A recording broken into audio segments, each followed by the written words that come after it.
பாங்குரா மாவட்டத்தையும் பశ్చిమ பர்தமானையும் இணைக்கும் தாமோதர் ஆற்றின் மீது எங்களுக்கு ஒரு பாலம் தேவைப்பட்டது. மேலும் பலமுறை நான் விதான் சபாவில் மம்தா பானர்ஜியிடம் இந்த அனுமதியை எங்களுக்கு கொடுங்கள் என்று சொன்னேன். ஒன்று நீங்கள் அதை செய்யுங்கள், உங்களால் அதை செய்ய முடியாவிட்டால் நான் மத்திய அரசிடம் கேட்பேன். நான் எம்பூட்டாலையும் சந்தித்தேன். நிதின் கட்கரிஜியின் ஆபீஸ் ஆட்களிடம் நாங்கள் பாலத்தை கட்டி முடிப்போம் என்று. ஆண்டாலும் எங்களை அன்சும் தெக்கோயில்லை. அதனாலே எங்களால் அது பண்ண முடியல. நான் ஒரு சிறிய உதாரணத்தை கொடுக்க விரும்புகிறேன். தாமோதரின் மீது புருலியா பாங்குரா மாவட்டத்தை இணைக்கக்கூடிய ஒரு பாலம் இருக்க வேண்டும். இது ஐஸ்கோவின் வேலையாக இருந்தது. ஸோ அவங்களால் 5 ஆண்டுகளில் செய்ய முடியல. முதல் முறையாக ஒரு படநிஸ்பில்ஸ் உருவாக்கப்பட்டு பாலம் கட்டிச்சு தருவாங்க. அவர்கள் உறுதியளித்திருந்தார்கள். ஆம், மோடிஜியின் காலத்தில் கட்டிவிடுவோம், மோடிஜி வருவார், பாலத்தை கட்டிவிடுவார். அதையே ஒரு பிரச்சனையாக்க முடியல.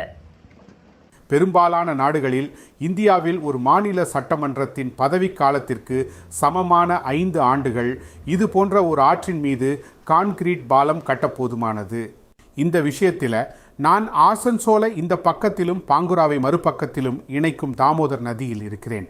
அதனால் நான் சொன்னது போல இது போன்ற ஆறுகளின் மீது கான்கிரீட் பாலங்கள் கட்டப்படுகின்றன. இங்கே நான் இப்போது இருக்கும் இது போன்ற மூங்கில் பாலங்கள் கட்டப்படுவதற்கும் அவை வெள்ளத்தில் அடித்துச் செல்லப்படுவதற்கும் மீண்டும் கட்டப்படுவதற்கும் மட்டுமே இது போதுமானதாக இருக்கிறது.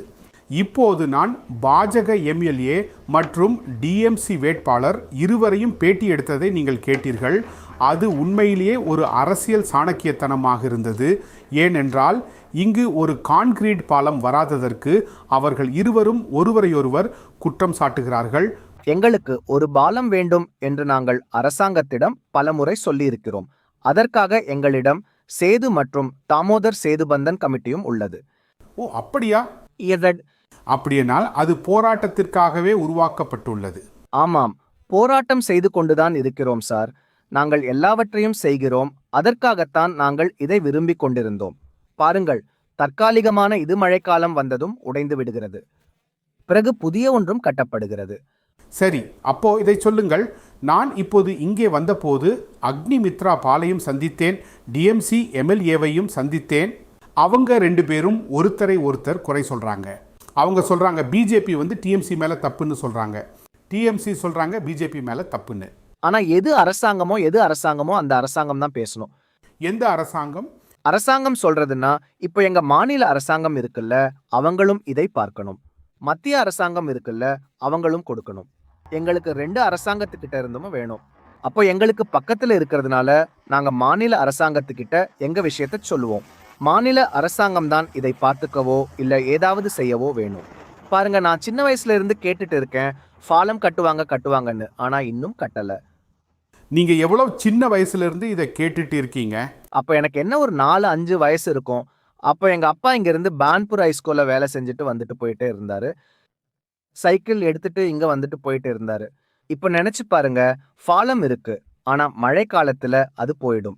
அந்த நேரத்தில் யோசித்து பாருங்கள், இவ்வளவு நிரம்பிய ஆற்றில் படகில் எவ்வளவு ரிஸ்க் இருக்கிறது. வந்து போக வேண்டியிருக்கிறது, ஆனால் வேறு வழியில்லாமல் வேலைக்காக போக வேண்டியிருக்கிறது. மேலும் நீங்கள் தவறாக நினைக்கல என்றால் இப்போது உங்களுக்கு எத்தனை வயது? இப்போது எனக்கு 29.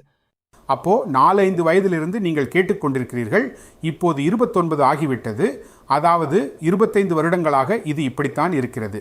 ஆமாம் ஆமாம் ஆமாம். புதிதாக அரசாங்கம் வந்து போகிறது, இதை செய்வோம் என்று சொல்கிறது. ஆனால் இதுவரை எதுவும் நடக்கவில்லை. இப்போது உள்கட்டமைப்பு என்பது அசன்சோலின் பிரச்சனைகளில் ஒன்று மட்டுமே. இது வங்காளத்தின் நிலக்கரி மற்றும் தொழில்துறை மண்டலம். மேலும் இங்குள்ள கனரக தொழில்கள் மூடப்படுவது மற்றொரு அவசரமான பிரச்சனையாகும். இந்த முழு பிரச்சனையையும் புரிந்து கொள்ள நான் எங்கே இருக்கிறேன் என்று உங்களுக்கு சொல்கிறேன். நான் பரன்பூர் என்ற இடத்துல இருக்கிறேன். பரன்பூர் பல 10 ஆண்டுகளுக்கு முன்பு ஒரு காலத்தில் இந்த இடத்தின் தொழில்துறை மீள்தன்மையை அடையாளப்படுத்தியது. இப்போது இங்கு மூடப்பட்ட பல தொழிற்சாலைகள் உள்ளன. குறிப்பாக இந்த பர்ன் ஸ்டாண்டர்ட் கம்பெனி இது முறையாக சிதைக்கப்பட்ட தொழில்துறை திறனுக்கு உண்மையாகவே ஒரு எடுத்துக்காட்டாக விளங்குகிறது. இந்த துயரத்தை புரிந்து கொள்ள அந்த நிறுவனம் என்னவாக இருந்தது என்பதை நீங்கள் புரிந்து கொள்ள வேண்டும். இந்த பர்ன் ஸ்டாண்டர்ட் ஒரு தொழிற்சாலை மட்டுமல்ல, அது பொறியியலின் ஒரு மாபெரும் சாதனை.